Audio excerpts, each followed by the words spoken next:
Roxo Media House. Jeff Wilson started covering the Texas Rangers in 2008, though he'll never forget 2021. Out on his own, he decided it was time to do a podcast, but his wheels were spinning until a nerd came along. There's no going back now. Welcome to the Texas Rangers Baseball Podcast. Here's your host, Jeff Wilson, and the recliner nerd himself, John Moore. Hey, everybody, welcome to the Rangers Today Baseball Podcast. This is episode number 61. Today, Texas Rangers right-hand pitcher Brock Porter, who was the fourth-round pick in the draft this year, but a first-round talent. That's right. We've been trying to get him on here for a few weeks, just some scheduling issues. This kid's working out and getting ready for spring training, but it's good we got him on today. But before we do that, a couple things we want to do today. We got to talk some big league stuff, the news that broke. Also, reached out to some of our listeners. We got a few questions we're going to ask, too, and get into that. Sure. But first, we got to talk about this guy right here. Yeah. Martin Perez is coming back.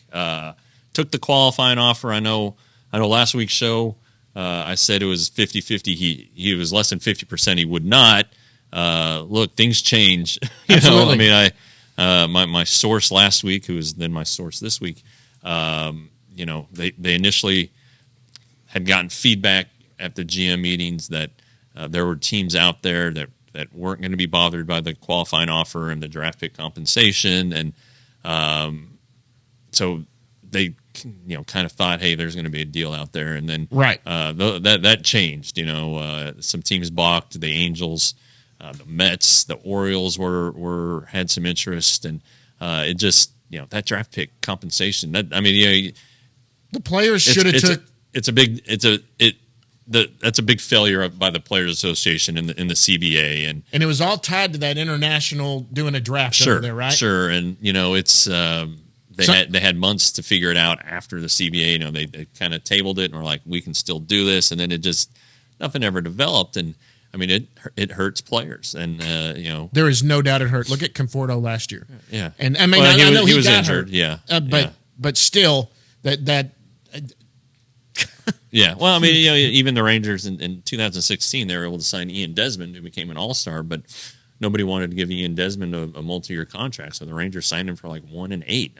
They just basically stole him. Yep. He became an All-Star. They won the most games in the American League that year, and obviously they went flat in the playoffs, but it's a hindrance, and that was one of the number one things they wanted to get corrected in the CBA, and they failed to do so. So, anyway, but Martin is coming back. He's going to make about $20 million, $19.65 million. He got a big raise. Huge raise.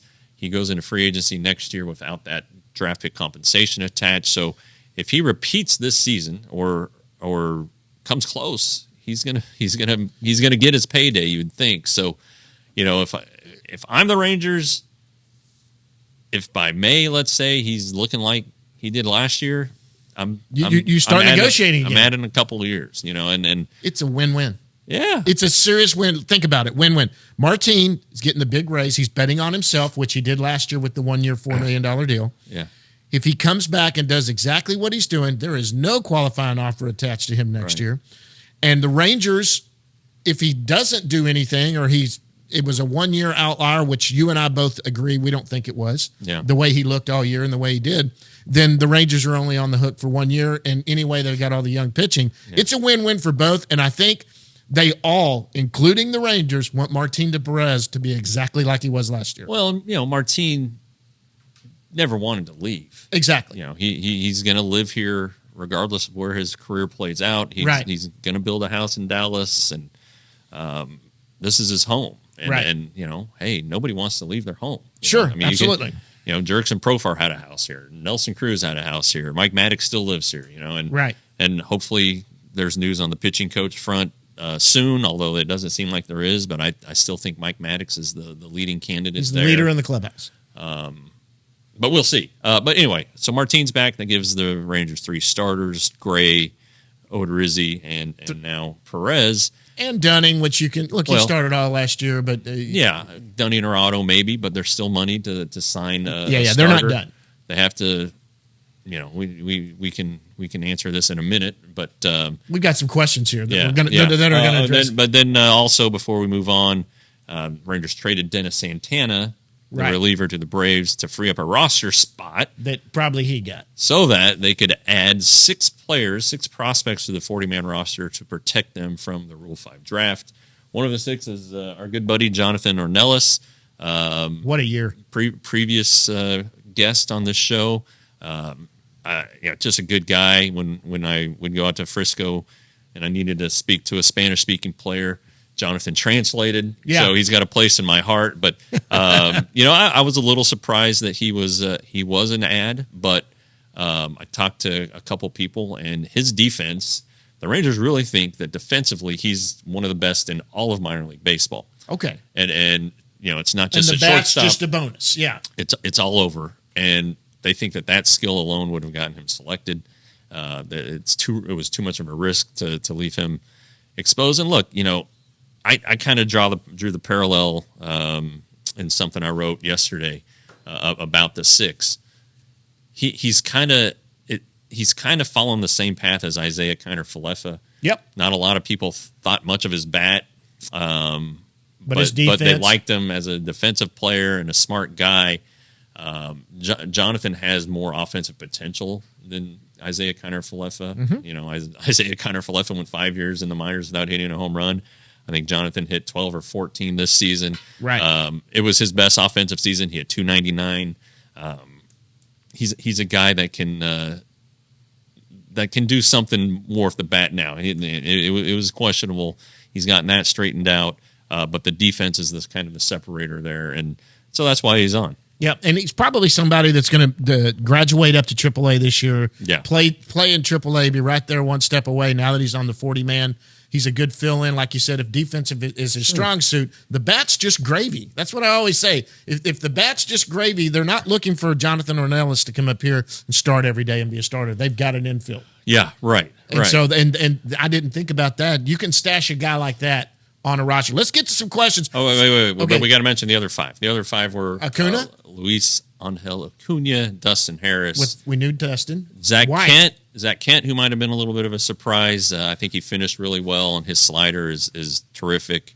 Owen White and Cole Winn, who were expected. They were expected. They weren't going to lose them. Zach Kent was somebody, again, who finished season at AAA. You could stash him on any roster. Yeah. You could stash him. He could be your 5th starter on a team that's still rebuilding. He could be the 9th man in the bullpen. Absolutely. He's got a lot. Okay, listen, guys, but we're going to get to some of your questions right now. Before we do, hit that subscribe button down there. Don't forget, scrolling down below there, $5.99 a month, rangerstoday.com. $5.99 a month, $60 for a year, $35 for half a year. Be sure and hit that down there, or hit the subscribe button to the thing. Now, I put this out. We got a lot of good questions. I've narrowed them down. We'll do some of them down in the bus leagues after Brock. But let's do some right here. This is David James. He said, "Is this offseason a success if we don't sign either DeGrom or Rodon?" No, I don't think it. Well, public perception won't be a success. No. Depends on who else they sign. Right. I mean, look. These guys are 2 of the top names, obviously. If you had to lay money, one of them. DeGrom is just so good, but he's also made 15 and 11 starts the last 2 seasons. 12. He was healthy in 20, the COVID year, but he only made 12 starts. So you've got to go back to 2019, the last time he made more than 30 starts. He's got a lot of injury risk. He's not young. He's 34 or 35. Do you want to, and he wants Max Scherzer money, which is $43 million a year. Do you want to throw that money out to a guy like that? I don't know. Carlos Rodon, 2 good seasons, but he's also got a lot of injury history. What's he, 30? Yeah, but you're talking 5 and 150 million for him. Yeah. So I mean, there's risk with every acquisition. Sure. I mean, and so the Rangers have to mitigate that and figure it out and decide. Do they want to go get the DeGrom piece? Do they want to have that kind of outlay and that kind of risk? I don't know. So I think perception wise, offseason's a failure if one of these 2 guys is signed. But let me ask you this. But it might have to play out to determine if the offseason's a success. Yeah, so what if they go out after that then and get someone like Uvalde and Senga? Then it's not a failure, right? So they go get those 2. Yeah, I mean, there's a lot of unknowns with Senga, although the Japanese pitchers have had a lot more success than hitters coming over here. Yes. He's a power pitcher, and that kind of profile has has led to a lot more success for Japanese pitchers. And look at Darvish and Ohtani. Yeah. And then Eovaldi. He's from Texas. Offer. He's from Texas. He did get a qualifying offer, but he's probably just looking at a 2 or 3 year deal. You know, so that combination might work. But yeah, a lot of things could happen. But I think perception wise, the people want DeGrom or Rodon. Okay, next one from BJ. BJ's a good follower of ours, by the way. All right, thanks, BJ. He is Bochy in town and meeting with Young every day? I don't think he's here every day. I think that he can do a lot of things remotely from. Yeah, I mean everybody can do things remotely. We're going to have Brock. You can Porter. Zoom call every We're day. having Brock Porter on our show from Michigan. So, right. It's different these days. But I do think he's probably been in town a couple times. We just don't know about it. Right. He hasn't been made available to the media again since he was here and on our show. So yep. It would be nice to get a check-in with him. I don't know if he has much he's to probably, update, but he's got to be in on everything they're talking about doing and who he has, especially with history. Of course, and you can do that over a Zoom call or over a phone call or over a. But it's a quick flight from Nashville, so it wouldn't surprise me if he's been here. Look, this guy's about to start in the spring, and he'll be gone for half the season, away from his wife and grandkids, who will be coming in. They'll be the ones visiting to come in and do that. Right. He loves his grandkids. He's already talked about that. He's probably eating up some grandkid time right before the holidays because, let's be honest, he can fly in and out, like you said. Yeah. But starting in February, it's an everyday job when he hits spring training. Sure. And so I don't know that either. Like you said, you haven't heard. So let's go to one more. Matt Bednarowitz. Good try. Matt, I probably bungled that, and that's okay. The Rangers are expected to spend this offseason, but with a minor league system loaded with players that seem to be blocked, do you anticipate a big trade or two to help fill out the roster? I do, and I think it's yes, minor leaguers are blocked, but also you got to look at like roster construction for future seasons. Like next offseason, the Rangers have another big class of Rule 5 eligibles. Right. And so you can't have your 40-man roster filled with prospects, because, even with the 6 this year, that gives you 34. Let's say you have a 34-man roster now. Right. Because those 6 theoretically might not debut. Right. And so you have a 26-man active roster. So you've only got 8 guys to juggle, and you want them to be relievers and starters probably, but you need some help for position players that are on the 40 man. So, right. So like next year, these 6, some of them need to produce and probably even need to produce this year. I mean, Cole Winn could, Derek Holland as an example, came up as a reliever. Right. They got him his feet wet as a reliever. Well, maybe they do that with Cole Winn too. Or even Owen White, guys who are on the 40, they're going to have to do something, I think, at some point this season. But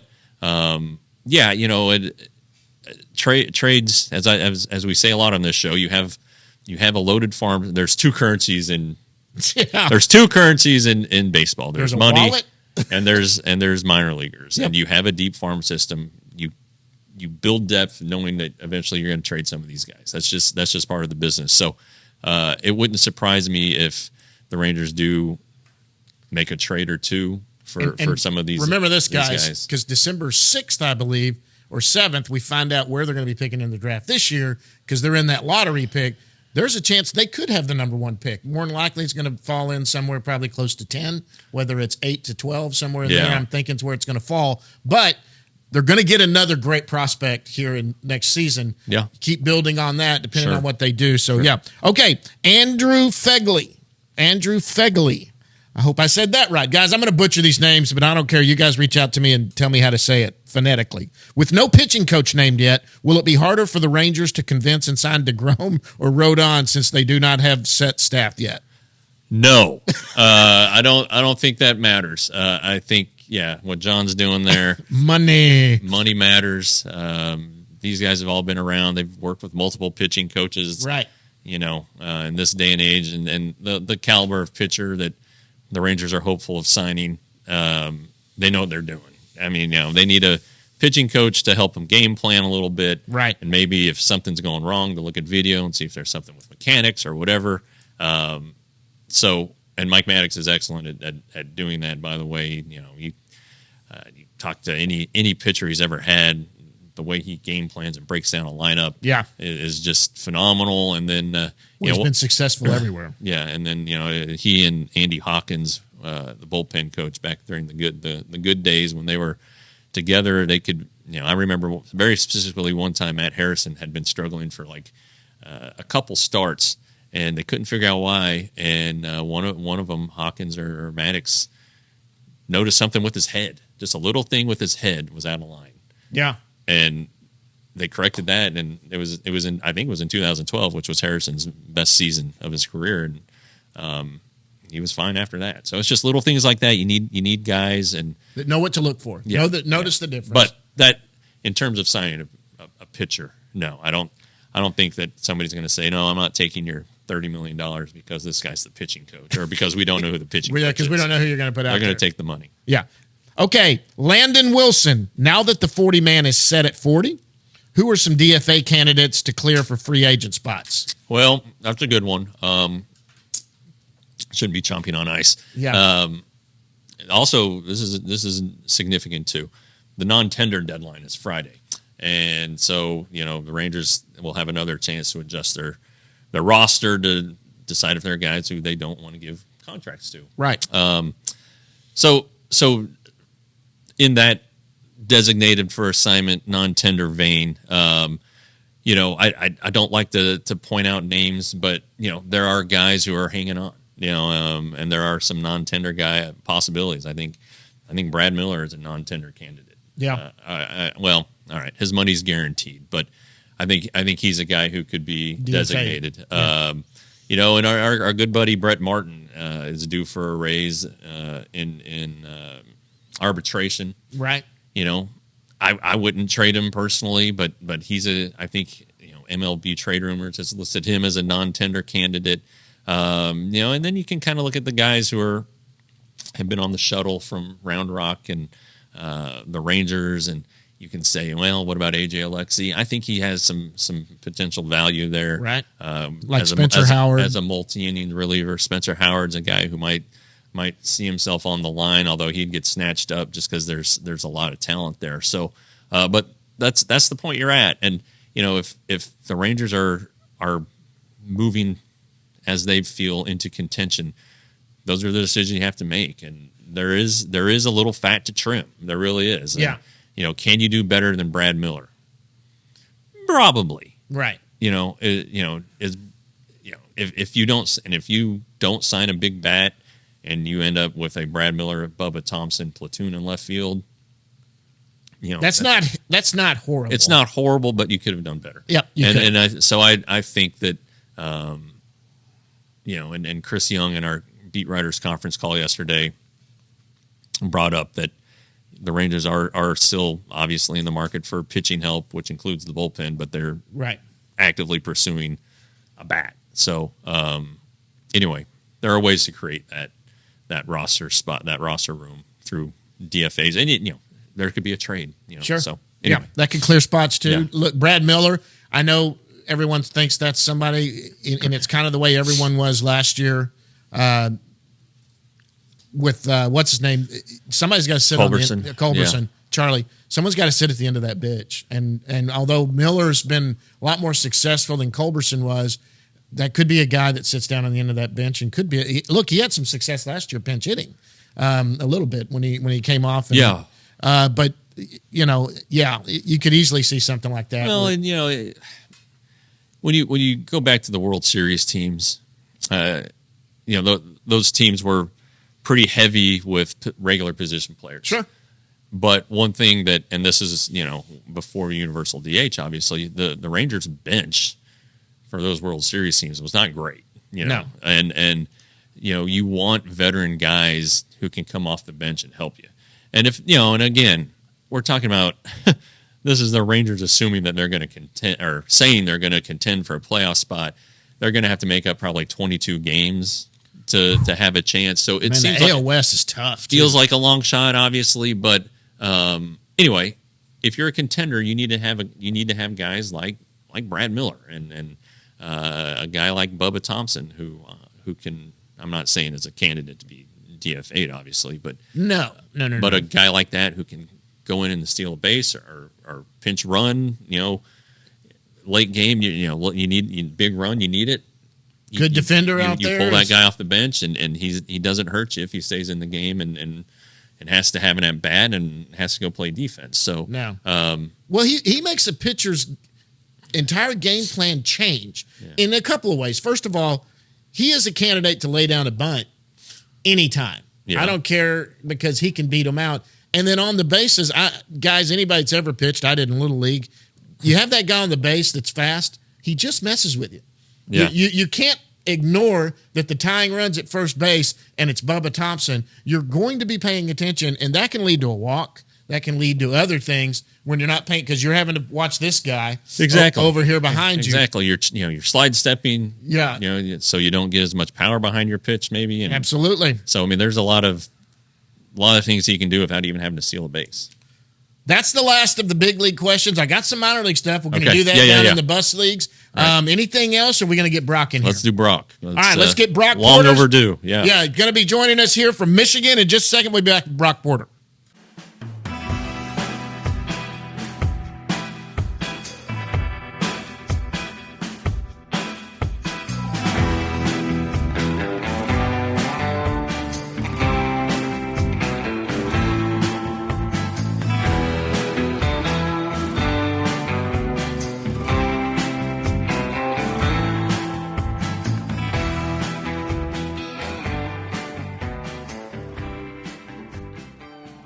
And joining us right now from Milford, Michigan, it's Texas Rangers' top right-handed prospect, Brock Porter, who was fourth-round pick in the draft this year, but we know he's a first-round talent. Brock, thanks, buddy, for jumping on with us. Thanks for having me. I appreciate it. Michigan always trips me up a little bit. I always think it's in the central time zone for some reason, but it's not. It's Eastern, so we tried to push it back as late, let Brock sleep as much as possible. Although he is an hour, I guess, ahead of us. We're an hour behind him. I don't know how that works. But anyway, thanks for coming on, Brock. What have you been up to, man? Just training. Now I'm in the off season, so I've pretty much just been training and just enjoying my family, living at home a little bit for about 2 more months, and then get to head back. So what training? What does that involve at this point? It's middle November. What are you doing at this point? Yeah, right now I'm just training, putting on a little bit of weight, trying to put on some size, get me a little bit stronger, getting ready for spring training and next year. So what's the ideal weight for you? I mean, you're a tall guy. You're going to be big, but how much weight are you looking to put on? Yeah, so right now I'm about 210, 212. I'm trying to put on about 8 more pounds, try to get to around 220. Try to just maintain that weight a little bit, just try to get a little bit of weight on me just so I can hold my velocity a little bit longer and just stay healthy throughout the whole year. All right. So when will you start, or have you, throwing? I mean, I know you're not off a mound yet, but when will you ratchet up this throwing program? Yeah, I just started throwing. I started throwing 2 weeks ago. Just started building up about 3 days a week. Just playing catch, just getting ready to start throwing off the mound. I think when I get back in Arizona in January. So slow ramp up, but building up for that. So when you play catch, are you monkeying around with grips, or trying new stuff, or is it just basically you just pick up a ball and long toss? Yeah, right now, just because it's so early, I've pretty much just been just working on my build-up, so a little bit more mechanical things, but not really as much feel for each of my pitches. But I have been throwing just a couple more change-ups just right now, just trying to feel it just a little bit just to get it back because that's my favorite pitch. But I think right now, just focusing on just getting my arm back into shape. Okay, so yeah. Your last high school season ended. Then there's the long layoff for the draft. So you didn't pitch professionally this year. What was it like though, going to Arizona, going through the program, and then you did throw off a mound and throw sides. How was that whole experience for you? Yeah, it was really good. I think it was really good to get that experience, just a little bit of pro ball and get my feet wet a little bit and talk with all the coaches and meet all the players and get a little bit of experience there and just see what that's all like. I thought it was really good. Whose brain did you pick most, do you think, out there? I think the pitching coach, Jordan Teagues, he was really big for me. He was kind of took me under his wing and was just kind of helping with me. And my trainer, Logan, as well, he was helping me a lot too, just on the strength side of things, but also blending it in with my throwing as well. So how's your relationship with the guy taking ahead of you, Kumar Rocker? Yeah, it's been great. I actually was roommates with him when I was in Arizona, and I got to pick his brain too. He was probably the closest with me on the kids side of thing. He was a great person to talk to, just about his experiences, what he's gone through, and his philosophy with pitching as well. I thought it was really good to pick his brain. I don't want to say you guys have similar stories, but I guess maybe you have similar draft disappointments. Because he was selected last year and didn't sign, and then you were supposed to be a first round pick, man. How hard was that 24 hours? Yeah, it was definitely an emotional roller coaster, but honestly, I'm just excited to be part of the Rangers now, and I couldn't have been in a better place, and I'm just pumped for this season to come and for the future ahead. I mean, can you just kind of a little bit walk us through, because you had the commitment to Clemson, hard commit. After what point in that first night of the draft were you like, oh man, screw it, I'm going to be going to college? Yeah, I think it was after the first round. I thought it was over. I thought for sure I was going to college, and I actually had my heart set there after the first round. And I was just about to go to bed thinking, I'm going to college tomorrow. I'm going back down and I'm going to school. And then I ended up getting a call and said there was one team interested, and it was the Rangers, and they said if it comes around day 2, if that happens, then they're going to take you. So and I was super shocked, and but it ended up happening, and I was pumped. It was pretty cool. So I mean, there still had to be some work done, but was it pretty much, were they like, we're gonna take you, we're gonna give you a good enough bonus to keep you? Was that pretty much? Did you go to bed thinking it's a done deal? If I fall to him, if it's done. Yeah, as long as no other team was gonna take me, I was for sure gonna go to them. All right, that's cool. That's good. That's good. It's just crazy how these things work out. I mean, we've all experienced things in our lives where you're like, son of a bitch, this is terrible, and then it just ends up working out for the better. Blessings in disguise, I guess, is what they call them. Absolutely. So, how eager are you to actually get on a mound and start pitching for an affiliate? Yeah, I'm super excited. I think, being there this fall, it was good throwing bullpens and all that, but I just want to get out there and pitch. I just want to play some competition and kind of show what I can do, hopefully. So did you throw live batting practice? Was that the most they would let you do? I didn't even throw live batting practice. I just threw a lab they have there, and I just threw bullpens. Okay. So refresh the people from when they introduce you in August. Talk about who you are as a pitcher, your repertoire, and what you do best when you're going your best.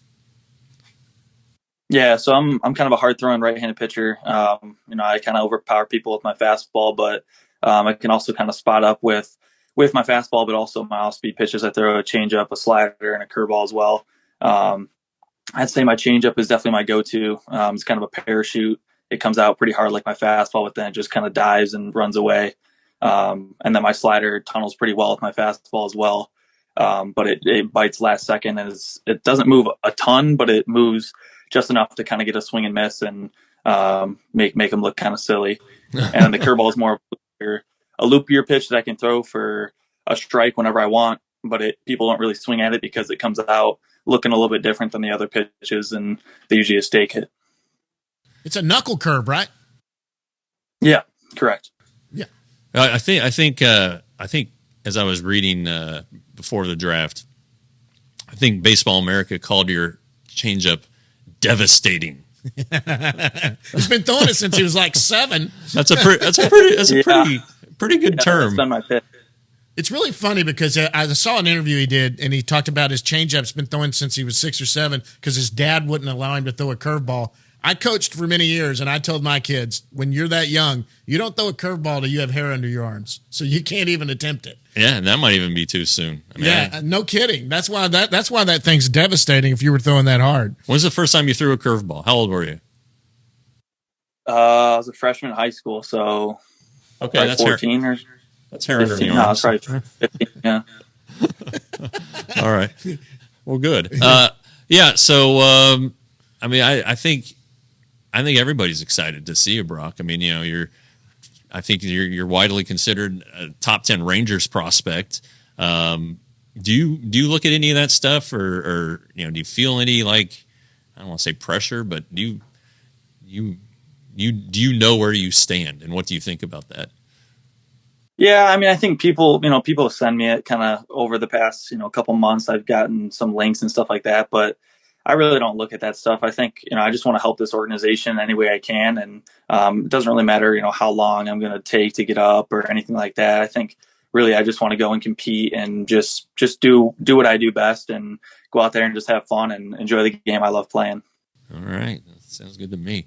All right. So you said you've watched a show or two, so you know that I asked the really hard-hitting baseball questions and then turn it over to John, who goes a little lighter. So it's John's turn to this is how we get to know Brock. Lob you some softballs. Absolutely. We're going to get to know him. Okay, you're from Orchard Lake, Michigan, right? And you went to St. Mary's High School? Yep, correct. Okay, did you play any other sports besides baseball? Yeah, I played football all the way through sophomore year of high school, and I also downhill ski raced growing up. Wow, you're from Colorado. Yeah, so he mentioned that the day he signed. The downhill skiing is pretty cool, because I'm from Colorado, and I think at some point, if you've ever skied, you think you're going to be a downhill skier. And when I was growing up, Bill Johnson was the big guy for he won the gold at Sarajevo in '84, and the Mayer brothers in '84 won medals. He's way too young. Yeah, it was 20 years before you were born, 25 years before you were even born. But anyway, I mean, skiing, we loved it. And I mean, so you did downhill. What events did you do? Yeah, I did slalom, giant slalom, and super G. Okay. Oh my gosh. So I mean, I apologize for my lack of knowledge, but I don't think of Michigan as a skiing haven. Where do you go ski in Michigan? Where do you go skiing up there? Yeah, so there's smaller places kind of where I live, like, nothing like Colorado or anything like that. But up more north, there's some bigger mountains. I wouldn't say nothing's as big as, you can't get it like that in Colorado. But I would go out west sometimes and go ski out in Heavenly in Colorado and stuff like that and compete a little bit there as well. So how good were you?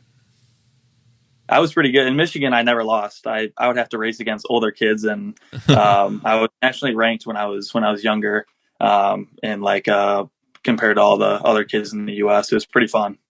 That's awesome, man. That's great. Now, football. Were you a quarterback? Yeah, I was quarterback. Oh, imagine throwing a 100-mile-an-hour fastball. You have to have some good receivers to take that 75-mile-an-hour throw of a football at you. Yeah. Okay, now you were committed to Clemson, which is great. I mean, I have been to a Clemson, South Carolina baseball game all right. many years ago. Man, the atmosphere is crazy. Were there any other schools you considered or anybody else that you had? I mean, obviously you were getting recruited big as a first-round pick. Anybody else you thought you might go to? Yeah, it was a lot of ACC, SEC schools like Auburn, LSU, Miami, Tennessee, Duke, kind of those schools. Did Michigan's okay in baseball right now? Yeah, I looked at those schools, but I want to go play down south. I like the heat, and if I get to pick where I want to go play in the best conferences possible. So. Yeah. Well, okay. So where do you work out indoors? I'm assuming, right?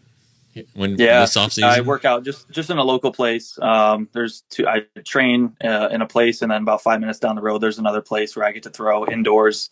It's a little bit harder to find places here because you can't go outside and throw. I got an inch on the ground outside right now, and it's crazy. Yeah, it'd be hard to find the ball if somebody missed it. Yeah, absolutely. Okay, so we found out about how you were drafted. That's really cool. So that you knew going to bed there was a deal in place if the Rangers got to. That's usually a fun question to ask. How'd you find out you got drafted? We're going to go past that one and just go, what do you do outside of baseball? Do you hunt, fish? Do you play video games? What is it you like to do when you're not on a mound? Yeah, I like to go golfing in the summer. I like to spend my time on lakes as well. I like going hunting, fishing a little bit as well, and I do video game a little bit too. I like playing Fortnite and Madden and NBA and MLB as well. They're all pretty fun. My son's big in Fortnite and MLB The Show. Yeah, mine too. He's 10, and it's how he's learned baseball. Honestly, I mean he knows all kinds of players, and it just blows me away. I mean, of course I know him, but I'm like, damn, man, how did you? We're media, we know him, but how'd you know that? So those games are great. I mean, and I learned about baseball players through baseball cards. Sure, yeah. It was before they had mid 80s. Yeah, and you were you're a little in the early. 70s, dude. I mean, I'm old, so you. but I mean, it's just really kind of cool how you can learn about the game without having to watch Sports Center every night or get on the internet and read. I mean, it's right there for you. I mean, he can name lineups. Like, he goes through teams, and it's ridiculous. So it's fun. I like to play the home run game on there too. It's a lot of fun when getting on there hit the home run derby. The home run derby for me, because it's about the only time I ever hit a home run. So I'm sure you probably hit a few, didn't you? Did you play on the field at all when you were in high school? Yeah, I played through my junior year. I played the field, and then I just hit my senior year. I was just a DH, and then they'd pinch run for me, so they could just save me. But I hit 4 home runs. I almost batted 500. I think I was 480 or something like that. Man, how many home runs you hit? I had 4 and 32 at bats. That's pretty good ratio. That's pretty good. There's Ohtani here. So this is something else that came up during the draft. In your league, you started with a 1-1 count. Yeah, that was cool. Why did they do that? Why do they do that? And then how did that affect how you pitched? I'm pretty sure they do it because we play double headers and for my league, and then none of our fields have lights, so they have to get in the games. So they want quicker. That makes sense. So all right. So you got a 1-1 count. You don't really want to fall behind. So I guess that makes you aggressive. Might have taught you how to attack. Yeah, I think it definitely helped me as the pitcher. I think trying to get ahead first, because if you get behind, it's so easy to walk kids, and you can get bases loaded really quick by throwing some balls. But it teaches you have to attack the zone, and you can't be afraid of hitters. Okay, and then one other thing, you're the Gatorade National Player of the Year, right? Does Gatorade give you anything? Yeah, they gave me a bunch of I got like Jordan stuff. I got Beats. And they gave me a lot of Gatorade too. They gave me packets of Gatorade. Lifetime supply of Gatorade. That's cool. No, I mean, look, when you're that talented, that's fantastic. They got to give him something to name him that. They got to give him something. Yeah, I mean, I would want something. All right, we're going to go to food now. All right. My favorite subject, if you look at this right here, and you'll know it. What is your favorite kind of food that you like? My favorite food is definitely steak. It's kind of my go-to. Dude, all right, good ribeye. What do you like? Yeah. What's your cut? What do you like? What do you like? I like fillets. Oh, fillets. Okay, all right. That's my. Yeah, my wife loves the fillet. I love the ribeye because the marbling in it and all of that. Okay, so you like that. Now, what about fast food? Sometimes you just got to grab some fast food. What's your favorite fast food? Probably Cane's or Chick-fil-A. Okay. Yeah, everyone likes that. Are you a burger guy at all? I am, yeah. I do like burgers. Now, what's big in Michigan? They don't have Whataburger up there, which you've probably heard about. They don't have, does In-N-Out up there? No, we don't have anything. We have White Castle. We have a little bit of White Castle. Yep, we do have White Castle. So what do you have? McDonald's? Yeah, but I don't really go there. But yeah, we have McDonald's, Taco Bell, Burger King. So what's your burger place? So what is your burger place? Probably Culver's. Culver's. All right. Ooh, okay, now that's good. Okay. As you know, there's a Culver's in Surprise. Yep, there is. Yeah, I'm sure. Have you tried a Whataburger or an In-N-Out yet? Oh yeah. When it's Surprise, I went a lot. Which one do you like better? That's a tough debate. I know people get upset about it. I like In-N-Out burgers better, but I like the what's it called? Butter chicken from Whataburger. Yeah. Oh my gosh. That's good. That is good, by the way. I've never had anything but a burger or a taquito at Whataburger. Yeah, Whataburger, you do the breakfast taquitos and do that's good. But no, it's good. Look, hey, I'm a Texan, so I'm a little partial to Whataburger, but I admit In-N-Out's a good burger, man. Yeah. It's a good burger. So you can let the fans, you know what? You just go out, throw 100 miles an hour, and have a sub-2 ERA. They're not going to care where you eat. They're going to love you anyway. But that's the benchmark. 100 miles an hour and sub-2. Otherwise, they're never going to forget about it. You're not a Whataburger. Yeah. So no pressure, Brock. All right. So let me ask you this. So what's your favorite home-cooked meal and who? You there? Okay, there it is. Okay, what's your favorite home-cooked meal and who cooks it? Is it mom, grandma, girlfriend, who? Yeah, my dad makes chicken and steak every single day for me. That's kind of our thing. He loves making steak and chicken, and I love eating it, of course. And then my mom makes a really good pasta as well. So kind of all that combined is my favorite. You're getting that a lot right now, trying to put on weight. Yeah. Yeah, good. But get the protein, get some carbs. Exactly. No, we I don't know. You've probably. I don't know. We did this when we were little or whatever. Well, if you were on death row, what would your last meal be? Mine was always steak and spaghetti combination. Mine was a good ribeye, dude. Good ribeye with a potato. All right, Brock, we're going to finish up with our last question. It's one of our favorites. You've already been pre-warned about it. And it's what's something nobody knows about Brock Porter. I know you're going to be in a rotation someday with maybe Jack Leiter. Just know this: he cannot stand peanut butter. That's one way to go. You may have some of these other players that who was it that had his finger? That was Davis Wenzel had his finger cut off when he was young. Yeah. There's all kinds of different ones. But what is something nobody knows about Brock Porter? I think it's that I'm nasty at bowling. Nasty at bowling. I taught myself how to bowl lefty just so I didn't have any stress on my right arm. But I like in it, and I'm pretty good. My high school team went every week. We go 2 times a week. We actually have some kids on the bowling team now, and we just compete against each other. It was so. What's your high score? I think I averaged like around 200, a little bit above sometimes. That's crazy. Have you ever had a 300? No, I'm not that good, but I'm getting there. Now so you bowl left-handed, which, all right, everyone heard that. He's not messing with his right arm on bowl. Do you throw a hook? Yeah, I do. Man. Up north, bowling's huge. Yeah. Oh, and you know that Mookie Betts is like a great bowler. Oh my God, he's unreal. I've actually seen him bowl. The PBA had an event. The PBA is headquartered in Arlington. It's like right down the street from the ballpark. Yep. And so they had like an invitational for their opening event one year, and they invited Mookie Betts. And I mean, he is lit. He is serious. He finished up in that tournament, right? He didn't. I don't. No. But he's rolled perfect games. He's won PBA like partner events. So that's your guy. You got to get the Dodgers train in Glendale, right down the street. I think you and Mookie need to hook up. Yeah, and then afterwards you could switch to right-handed. You talk about going with spares. If you start doing both, you could, come at the spares from each side once you're done playing baseball. It's pretty heavy bowling Anything talk. else you got for this kid? I don't. We appreciate you coming on. I know.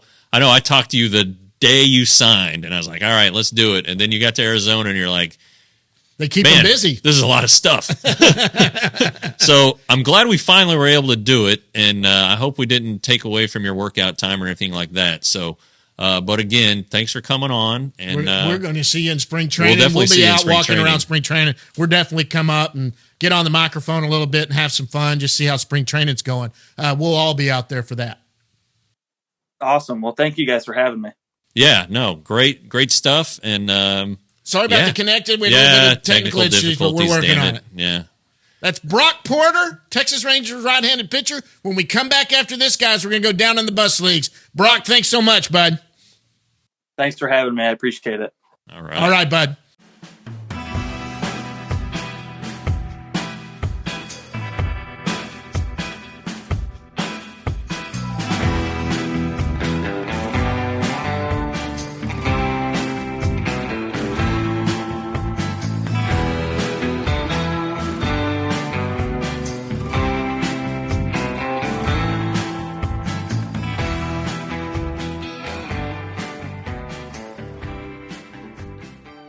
That was Brock Porter. Again, a big thanks for Brock's for joining with us. Let's go down in the bus leagues right now. I got a couple more questions I want to ask, but before we do that, we talked about who was put on the 40-man roster.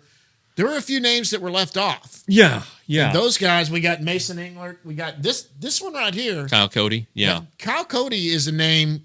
I don't think people – do you remember Kyle Cody? Kyle Cody came up, looked good. That was during the COVID year, wasn't it? The 2020 year. Came up. Looked really good. Sure. He was out of Kentucky when he was drafted, throws hard. He was coming off of Tommy John surgery. They called him up. He made 5 starts. His ERA was under 2. Yeah. Threw hard. What happened? He goes in he made the team as a reliever. The next year had what they thought was a bone bruise in his shoulder, and I guess there was a bruise there, but it later became they found some more serious stuff. I think it was a labrum tear. So he had to have surgery in September. They took him off the 40-man last offseason. He rehabs. He comes back. I saw him in July when I was there to talk to Josh Young and those young Arizona Complex League guys. And then he came back and he pitched for Round Rock, and he pitched pretty darn well. I just think that, and this is going to be the answer to one of the questions coming up, but I thought he would get protected. I really did. And then Englert, we been on the show. Good kid. You know what? Let's ask that question because that's the first one. But let me just. Yeah. He's one of 6 guys who I think had a case. Cody, Englert, our good friend Cody Bradford, Blaine Krim, another former podcast guy who's been on, and then Cody Bradford was too. Yeah, and Avery Weems, I thought had a case, and then Antoine Kelly also. So, but let's get to those are the guys who I thought really, Ryan Garcia, another podcast guest, he's eligible, but he hasn't pitched enough and above low A, and that's a name to watch. That's a tough one to stash. So maybe next year we got to watch out for that one. But anyway. Okay, well, actually, this question is about Mason, but it could revert to Cody also. All right. This is from Jason, Ranger J Film. It's at Ranger J Film. It's Jason. Do you think a club will try to stash Mason Englert in Rule 5? I don't. Yeah, I don't either. Look, he made 2 or 3 or 4 double A starts. I know he pitched in the postseason also, but he's very raw. Right. His stuff. Some people debate his stuff. What's going to become of it? I think it went up a tick later in the season when he was doing so well. Part of that combined no-hitter at Hickory, and then he came to Frisco and pitched really well. I just think there's a lot of inexperience there. I think that's a tough one to stash. I mean, look, and the way that the game is evolving, there's so much reliance on the bullpen that it's going to be hard to you have an opportunity to have an 8-man bullpen. Right. And I think teams have become accustomed to that. It's going to be hard to just have a guy who's can't pitch or can only pitch when it's 16-0. Right. Either way. So yeah. So no, and this guy's a starter. Right. And you want him to continue to develop the starter. You don't want to lose a year of development. So I just think that one's tricky. For those that don't understand what exactly happens on this Rule 5 thing, so if the players that were left off the 40-man roster that were eligible for it can be picked up by another team in what's called the Rule 5 draft. Yeah. If they take the player, he's immediately added to their 40-man roster, and he has to stay on the big league staff all year. Correct. That includes through injury. If he's injured and misses 60 games, he has to do those 60 games back up. Yeah, you have the Rangers ran into this with Carlos Tocci, which makes me laugh that they were actually able to get him through a whole damn season. He's not even in the game. Right. Anyway, he was on the deal. You have to have a certain number of days on the active roster. Exactly. Right. Or else you have to be offered back to the team. So right. Anyway, okay. So let's say, and I wrote about this in the newsletter today. Team selects Kyle Cody. All right. That's a name that they have to pay $100,000. Right. He goes on the 40. He's on the active roster. He has to be on the active roster all year. And so if at some point he's pitching and they have to DFA him or they need a roster spot, he's not pitching well, he goes through the waiver process. So every team has a chance to claim him. If he doesn't get claimed, then the team that has him offers him back to the Rangers for $50,000. Right. And so then the Rangers decide, well, no, you can keep him, or yeah, we want him back. They pay the $50,000. If they can try to work out a trade, sure. Try to get something back for him. Right. So there are a lot of things to do, but just because a player is selected in the Rule 5 draft does not mean that he's going to be gone forever. Right. And so sometimes they are. But and then it's just the major league, it's the major league portion of the Rule 5 draft. Teams that have full 40-man rosters are not eligible to pick. Teams that have something brewing aren't going to pick. Right. So really, you really only have probably 10 or 12 guys that could go in the first round of that draft. And so anyway, there are chances that these guys are going to be taken, but just because they're left unprotected doesn't mean that, oh my God, 29 teams are going to be fighting for Blaine Krim. Right. Exactly. It's very tricky. It's just really tricky, especially with the way the rosters have evolved here of late. Well, that I think of all of them, Cody is somebody Krim could also get stashed on the end of a roster the way he hits, but his defensive flaws that kind of hold him back. But Cody's a guy that if he comes back healthy, was already been a bullpen piece, throws in the upper 90s. Yeah. He's good. That's a guy that could be stashed easily. Yeah. That's why you said you thought he was going to be protected. I'm sorry. I was totally impressed with what he did in 2020. Yeah. I mean, Fair. Oh my God. I know he's had some injury history, but all right. Next question.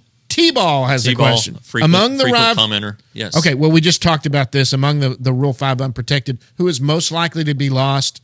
He said out of Kelly, Kent, Bradford, and Englert. Well, Kent was protected. So he's out of those four. Of those three, Kelly, Bradford, or Englert, I'd say Bradford maybe. I'd probably say Kelly, just because he's left-handed. He throws really funky arm angle. He can pitch multiple innings because he's mostly been a starter in the minor leagues. But I think a team could probably find some service for him. But you look at what he did after he got promoted from High A when he was with the Brewers to Double A when the Rangers got him in the Matt Bush trade. And he had a 7.24 ERA. I know it was limited opportunities, but, right? But still. But of those three, I would say Kelly. Okay, that's fair. I mean, and I think the one that's most likely, though, which you didn't mention here, T-Ball is who we is who we for sure. Here. Yeah, it's I think it's Cody. definitely that's my opinion. Yep. Yeah. All right, Stumbling Mumbler. All right, last one, Stumbling Mumbler. What prospects that hold the most value are you most willing to part ways with via trade this offseason? I think there's really only a couple of untouchables. I mean, I think Evan Carter's untouchable. Yeah. Owen White's probably untouchable. I don't say Leiter and Rocker because I believe of the two, one of those two could frontline a thing and they would keep the other. Well, Rocker can't be traded because he was just drafted. Okay, so then maybe I think they get then Leiter's as close to untouchable then just because of what he's done. But other than that, there's some great players in this system. Yeah. Yeah, I guess you can look at the middle of the diamond, and say Acuna and Fostu just because they're Seager and Simeon in place. So I would Smith, Duran, those guys are ahead. But I would say that I would be willing to part with Acuna. Actually, I'd be willing to. I would rather have I'd rather have Justin Foscue than Acuna. Me personally, I think that there's a place for Foscue to hit, whether it's as a DH or a first baseman. Acuna is going to have to be an outfielder. You're looking at a position change. Yeah. But you never know how these things play out, and everybody thinks that Corey Seager's going to get moved off of shortstop eventually. Well, who are you going to have? There are a number of shortstops in the system who are good defenders, are coming up and are probably better defensively. But anyway, yeah. I think the highest guy with the value to would answer be, the question would be Acuna. Yeah, and I tend to agree with you there on Acuna. By the way, not saying we don't love Acuna. We do. Right. I mean, this kid's fantastic. Yeah. I mean, just got to Double-A, did well there. I mean, this is the little brother of Ronald Acuna, who we all know from the Braves. I mean, this guy's good. Yeah, he's good. I mean, he's built like a safety. Oh my gosh! What is he? He's about 5'11", maybe 5'10". I think that's generous. But he is stout. Yeah, I mean, he is. If you're a TCU fan, he's kind of built like Travius Hodges Tomlinson, and so then he's kind of built like LaDainian Tomlinson. He's just a little ball of muscle. Yes. And he hits the ball really hard. He runs really, really well. He's a really really good defensive player. I mean, there are reasons the Rangers. Those are the reasons he's a top 100 prospect and why the Rangers protected him. But if you're talking about trades and it's an impact guy, and it's got to be a big return coming back too. So obviously, it's a big name coming back. You're not going to trade him for a middle reliever. No. Yeah. Right. Listen, no. Anything else? That's the questions we have today. Hey, appreciate it, guys. Thanks for sending us questions. Pretty fun. Maybe we'll start a segment from now on where we'll do a couple of these. We got so many. We couldn't get to all of them, guys. Some of them were repetitive, so I kind of went with the first ones that got there. Yeah, and one other thing that we've been asked a lot about is the 40-man roster is now full because of these additions, and there's some people like, well, what happens if they get a free agent, or can they sign a free agent? Well, yeah, they can sign a free agent. Sure. And we kind of talked about this earlier, just kind of reiterating it.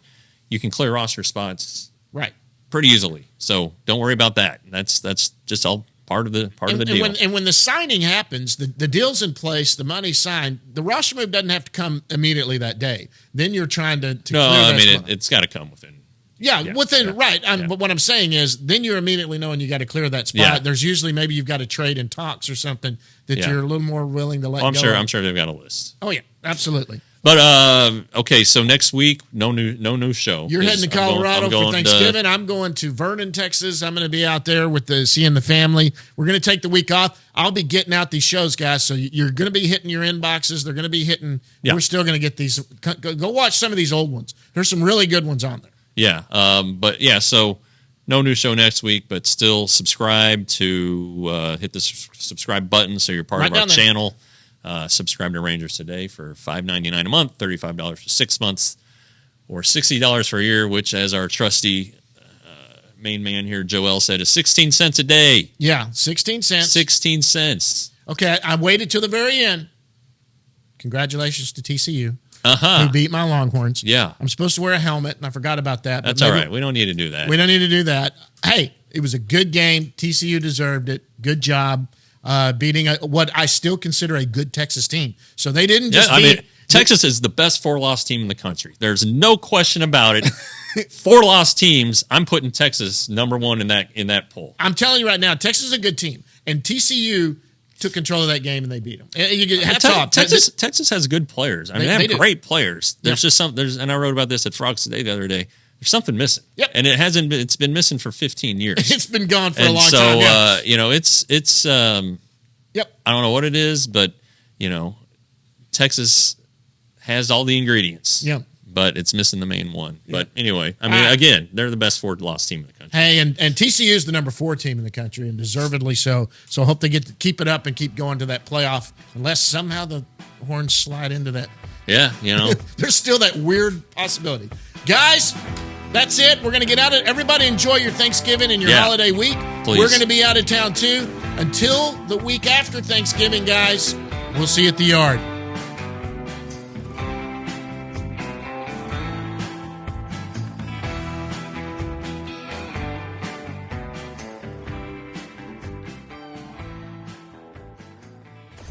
Roxo Media House.